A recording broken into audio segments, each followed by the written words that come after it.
Welcome back to Stump Family Vacations. My name's Olivia, and me and my husband Michael just took our two boys to Kalahari Waterpark in Sandusky, Ohio. It is about 2.5 hours away from us, and it was really our first big trip as a family.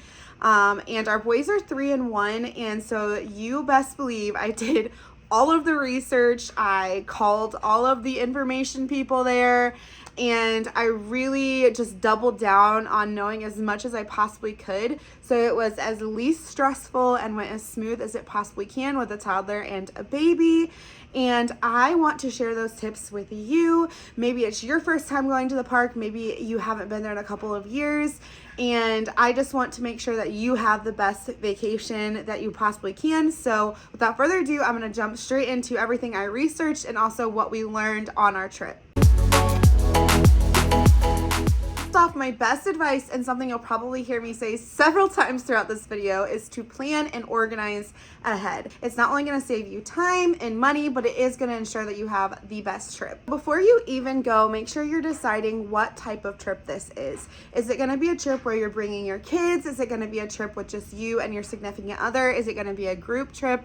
This is honestly really crucial in deciding what all you can actually do in the time frame that you're at the park. I say that because there are height requirements for certain attractions. So if you have really little kids, then you're going to want to know what areas that you can be in, what areas that they aren't allowed on, and also if you have all adults, maybe there's areas of the water park that you want to avoid because it's just for little kids and not something that you're going to enjoy. So just knowing what type of trip this is going to be is going to make your planning a lot easier. Number 2 before you go is to check the height requirements on Kalahari's website. On their website, they list every single slide, every single attraction, and you can see what the height requirement is for. My son gets really upset if he sees something and he can't go on it, like all little 3-year-olds do. So it was really important to me that we knew exactly what he could go on and prepare him for that. So we knew exactly in the park, we could look up YouTube videos and show him like, hey, we get to go on this, and he was really excited, and it just helped us to avoid some meltdowns that I did not want to have on our trip. Also, it helped us know the layout of the park. So there's a ton of YouTube videos that you can look. There's a ton of walkthroughs that people have done, and they'll show you exactly where everything is in the park. So both our kids still nap, and so it was very helpful. We have a little window of time periods or specific time periods that we could be at the water park, and it was super helpful to know where everything is. We weren't wasting time walking around, and it just, again, made our trip go a lot smoother. Number 3 in this category is to know what your travel time is. Know what time the time it takes to drive there, and also what time you're arriving, because although your check-in is at 4 p.m., you can enjoy the park at noon, or starting at noon the day you're checking in. So that's really good to know, especially if you don't have kids like me who nap in the afternoon, that you could go early and enjoy the water park an entire afternoon before you can even get into your room. If that's the case, then you want to pack a wet bag where you can, bring swimsuits and towels and that, where it's easy to grab. However, if you are not doing that and you're checking in at your regular check-in time at 4 p.m., my suggestion is to not do a wet bag. It's just one more thing that you have to carry in, and it's not needed, especially if you are getting checked in the room. So knowing what time it's going to take to get you there, when you're arriving, that's going to kind of help you know how to pack your bags and what you need. Number 4 tip to know before you go is to make sure that if you need a wheelchair, or if you need help walking, or if you have small kids, make sure you bring a stroller or a wagon, because this place is ginormous. There's like literally a trek from the parking lot to this place, and then inside it's like a maze in there. So make sure that if you need help walking, or if you have someone who has little legs who won't walk very far, that they have what they need, because you're going to get your steps in. Number 5, and probably the most important thing that you need to know before you go, is that Kalahari is a cashless resort. They do take Visa, MasterCard, Google Pay, and Apple Pay, but they do not take cash. So plan accordingly. Next tip is to bring your own Coast Guard approved life jacket. Anyone visiting the park under 48 inches has to wear a life jacket.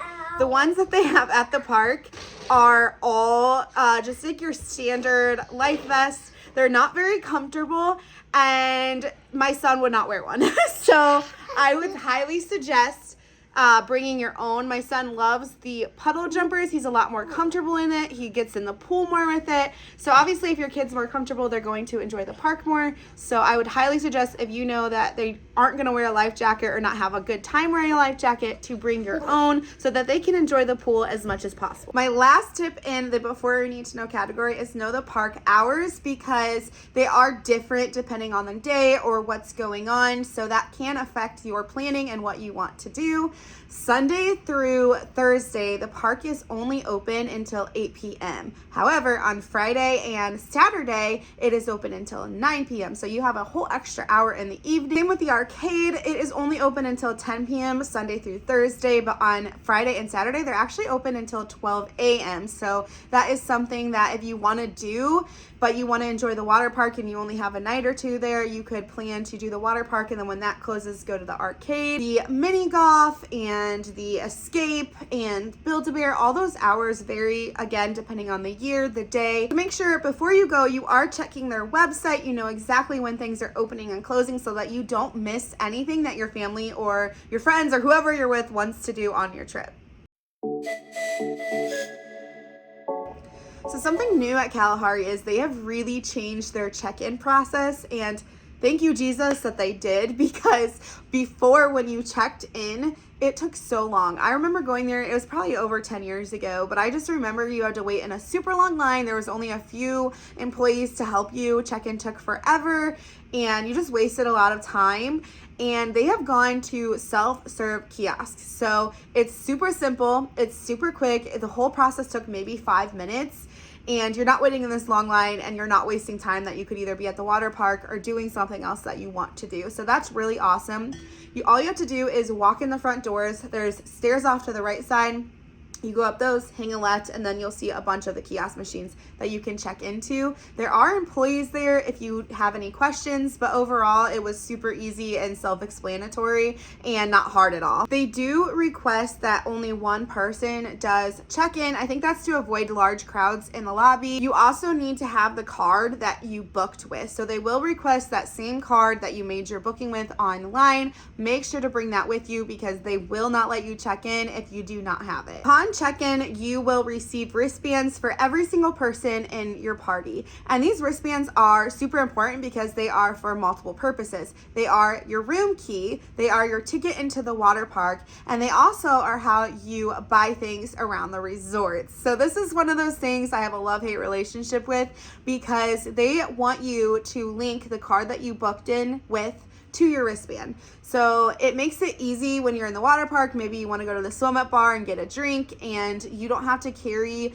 your credit card or debit card with you. You can literally just scan your wristband and buy a drink. Or maybe you're at the gift shop and want something to purchase from there, or at a restaurant, they can charge your room. So they've really expedited the process of the hassle of having to carry everything with you and have a bunch of bags and stuff. You can leave everything safely in the room and on your wristband. However, I'll get to this too, because I do have some money saving tips at the end of this video.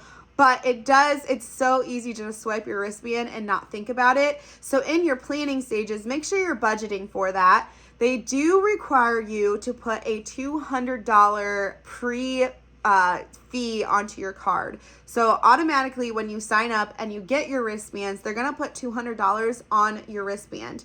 That is off of your card, so that it is already prepaid and you don't have to worry about loading your wristband with money. If you do not use that, it will be returned to you within 5 to 7 business days. Just know that that $200 will be taken out upon check-in, also with the amount that you still owe on your booking. So at the time of booking, you can either choose to pay just the deposit, which is normally around half of your total stay, or you can pay in full. So at the time of booking, if you haven't paid your full expense, that will be charged, and that $200. So all just good stuff to know, to look out for, and to budget for. If you are taking advantage of the early park entry that you get upon check-in, they do have lockers located in the water park and then outside of the water park to hold your stuff. And they also do have changing rooms down there that you can change in. So just know to leave your bags in the car and bring your wet bag at the check-in so that you can go ahead and start enjoying the water park. If you're like us and you were checking in around the 4 p.m. time, there is plenty of seating to sit in if it's not quite time to check in. There is a ton of beautiful artwork and pictures and little plaques to read about Kalahari. And it's really entertaining. So don't worry if you are early. There's also a hallway at the back of the lobby that overlooks the water park. And my kids really enjoyed just going up, looking at everything. It got them all excited and ready to go down there while Dad was checking in.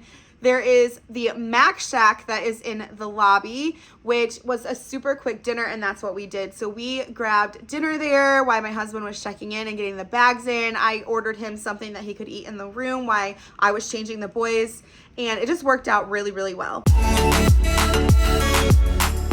Again, this place is ginormous, and the water park splits it right in the middle. So half the resort is obviously left, half the resort is right. It is super confusing if you don't know where you're going, because we were in the 400 hallway, so half the 400 numbers are this way and half are this way. There's no split in there, so it can be very confusing if it's their first time going there. What we should have done is ask the staff member, because we went the wrong way with 2 small kids and had to walk all the way back to find our room. It literally gave us like an extra 10-15 minutes that we honestly didn't have with tired kids. So don't make our mistake.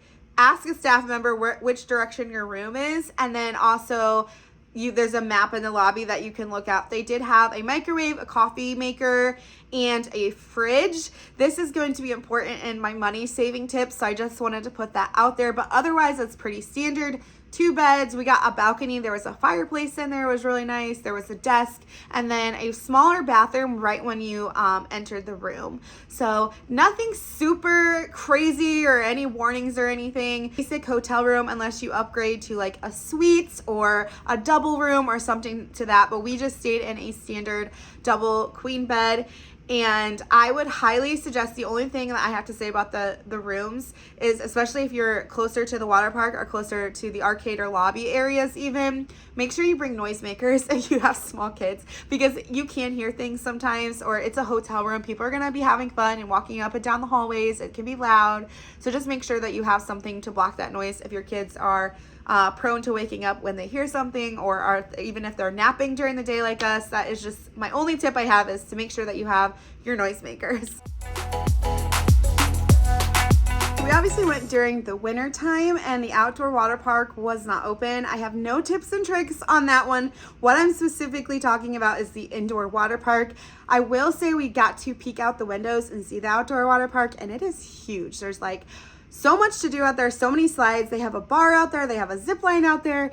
It's definitely something we're considering going back in the summertime and checking out, because we didn't realize how big it was. But again, we have no idea because we didn't get to go. So talking about the indoor water park, the location again can be a problem because it is kind of hard to find if it's your first time being there. So if it's your first time, I would suggest either taking the elevator down or taking the main staircase, which I actually find easier if you don't have a stroller or a wheelchair or anything. The water park itself is located in the back of the arcade. So you have to walk through all of the arcade to get. You do have to have your wristband with you. They will not let you in without it, unless our baby was their only exception. They didn't care if he had it on, but otherwise you have to have it on, and you do have to wear shoes to and from the water park. They will not let you enter if you do not have shoes, but they will not let you have shoes on when you get into the water park. So once you get to a table or chair, you need to take it off. You cannot have them on the rides, slides, wave pool, nothing. So I would highly suggest, especially for littler kids, to have shoes that slip on and off very easily, because you're gonna be taking them off and on a lot. And it's just gonna slow you down if you have something that has like laces or even socks or anything, which I don't know why anyone would bring that to a water park. I did see some people wearing them. So I would just suggest having something that is very easy to put off and on to make it smooth in and out of the water park. Again, there are changing rooms down there, and there is lockers if you want to lock your stuff up and not leave it out on the table. We had our wagon that we brought and we just left everything in the wagon, and I can't say this every time, but the entire weekend we were there, nobody messed with it. Nobody touched it. Nobody went near it. I think you would be okay as long as you don't put like super valuable things on a table or chair. If it's just like your shoes and your towel, I think you're going to be fine. But just know that if you don't feel comfortable doing that, there is lockers to lock your stuff up in. Speaking of towels, they do have towels for free for resort guests or rent for day guests. So they do have towels there. However, you cannot take them back to your room. So you have to return them at the end of the pool day. And if you do not return them, they will charge you for them. They'll charge you the rental fee. And so it's kind of annoying because obviously when you leave the pool area, it gets cold and you want to have that towel around you. You're not having to mess with being worried if you forgot to give your towel back. Also, the resort towels are very, very tiny. They are almost the size of, I feel like, of like a dishcloth or something. So just to be comfortable and stuff, bring your own towels. One of the things that we noticed, and it was kind of a lucky for us situation, was the earlier you go, the less busy it is. So if you can get there right at 10, right when the park opens, there's far less people that are there even at noon. So the earlier you can get there, the more chance you have of doing a few extra things before the crowds get there. It really worked out for us because, like I've said several times, my kids nap in the afternoon. So we had to leave at noon to go get lunch and then we napped. So we really avoided the crowds. It was great. Our kids got to play on everything that they wanted to, and it was no problem at all. So go early to get the most out of your trip. They do have cabanas for rent in the pool area, and my advice is it depends on the trip and it depends on your family. So for our kids, they don't just sleep everywhere. They have to be in a dark room and they have to have their sound machines, and they won't take a nap unless they do. So for us, it didn't really make sense to have the extra cost of renting one because we could just go back to the room, eat lunch, and then have them nap. If your kids will nap anywhere, then they are a great thing to have because you don't have to change. You don't have to leave the water park. They can just take their little nap and then get up and keep playing. Or maybe you're an adult who wants to have poolside service, have food delivered, have some drinks delivered, hang out in a nice little private area and just kind of have a home base. I think those would be great too. So really it just depends on what your needs are if you want to have the extra costs. Last tip for the water park is to wear a sportier swimsuit.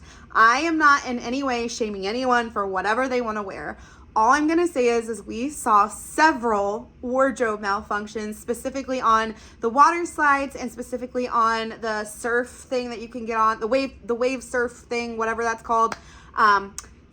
We saw some wardrobe malfunctions, and to avoid those embarrassments, I would highly suggest not wearing anything that can fly off. Maybe, I know they even make bikini tops that have like the zippers on it, or it's more like a sports bra. Highly suggest that so you avoid embarrassment or just an awkward situation. Throughout your stay, they will text you on your cell phone asking you if you need anything, if you want like extra towels, or if you need extra soap or toilet paper or something. They want you to text that number, and it's actually super convenient. You don't have to be in your room to use the phone. You don't have to wait on them. They'll just bring it to your room. So that was really, really nice. We had to text them 2 different times, and both times they got back to me within 2 minutes. So it's super fast. Again, just expediting the resort stay and just enhancing your experience. I also just want to say every single staff member that we came in contact with was so nice, so knowledgeable. They did everything they possibly could to make sure that we were comfortable or that our question was answered. So I really enjoyed our stay, and the staff were all just wonderful. So this goes against my saving money tips. I do think it's worth the splurge at the coffee shop if you want a nice coffee or a treat, or even the ice cream shop. Maybe your child wants something in the gift shop. Everything that we had purchased was high quality or it tasted really good, and I just think it is worth the splurge if you have the extra funding and just want to do something fun. I also want to say, don't be afraid to take a break from the water park. With our boys being so small, they wouldn't last more than an hour to an hour and a half at the park, and that's okay. It's okay to take breaks. It's okay just to go walk around the resort, or there is several things to do in Sandusky. The one place that we saw was Ghostly Manor, which was that arcade and jungle gym place. That was a lot of fun. So if you just need a break and have kids, I suggest going there. You could go on a boat ride. If it's during the summer, you could even like go to Cedar Point or go to Put-in Bay. it's okay to leave. That's what I want to say, is don't feel like you have to stay at the resort if you do just kind of need a breath of fresh air, especially if you're staying multiple nights. I think like a 2-night stay is perfect. I don't think you need more time. I think like spending like a Saturday, Sunday there, or a Friday night and a Saturday even is perfect. The park is large, but it's not like you need several days to do it. You can do everything in one day, and I think that it can get kind of boring, especially for kids, if you're spending longer there. So yeah, I just think that's like the perfect amount of time. Checkout was super simple. The number that I had shared earlier, all you have to do is text them and let them know that you're leaving. You don't have to give your wristbands back. You don't have to go down to the front desk. All you have to do is text that number and you can say, hey, we're gone. And it's so easy and so convenient. And I absolutely love that aspect. The only other thing I will say about checkout is we did pay extra for late checkout, and that was so nice because we had extra time. We could spend the whole morning at the water park. We could spend a nice breakfast eating together as a family. We had time to pack up our bags. I even had time to come back and shower off the chlorine from my boys before we loaded up in the car. So I definitely think that late checkout, if you can afford it, is the section I'm sure everybody is waiting for is how can I save money when I go to Kalahari? One is to book at least a month in advance. We actually saved $150 off of our stay by booking 3 months in advance. Our tip is to be signed up to their emails. I know it's really annoying to get a bunch of emails from different things. Not a lot of people like it, but they do send a ton of offers, a ton of discounts, a ton of extras that you can add to your stay, and I do think it's worth it. It did save us some money, and I just think it's worth it to have it. You can always block them after your trip. I know I just talked about the emails, but my next tip is to say no, because when you're booking and you're about to check out online, they're gonna be like, oh wait, we'll offer you this, or oh wait, we'll offer you that, or blah blah blah blah blah. Say no. Just adding on things that you don't actually need. Again, is your 13-year-old or your 16-year-old really gonna want a basket of stuffy toys from Kalahari for $75? No, but maybe your 3-year-old would, or your 4-year-old would, and that would bring them joy. So just again, knowing what you want and saying no to the things that you don't is going to save you money. I already said this 100 times, but plan. Know what you want to do, know what you want to avoid, so you're not wasting money on things. If you are planned and organized and not tempted to do something that you already researched and know that your family won't like it, say, you know, your teen's not going to want to go do Build-A-Bear, but you do know that they're going to want to go do the arcade. Or for us, we knew there wasn't a ton of games that our 3-year-old could do, so we let him kind of play on the games, play with the lights. He didn't actually care that he was going to play with the game, so we didn't spend money on getting an all-day arcade card because we knew there wasn't a lot for him to do. So knowing and planning what your trip needs are, it's going to save you money in the long run. Again, I know I just said that it's worth splurging on like the coffee shop or the ice cream shop, but if you're tight on your budget or you just want to save money, bring your own snacks and bring your own drinks. I believe the snacks started at $10 and went all the way up to $30 in our room, and that's per item. I think their popcorn bag was like $17 or something crazy like that. They had water bottle in our room for $5 for one water bottle.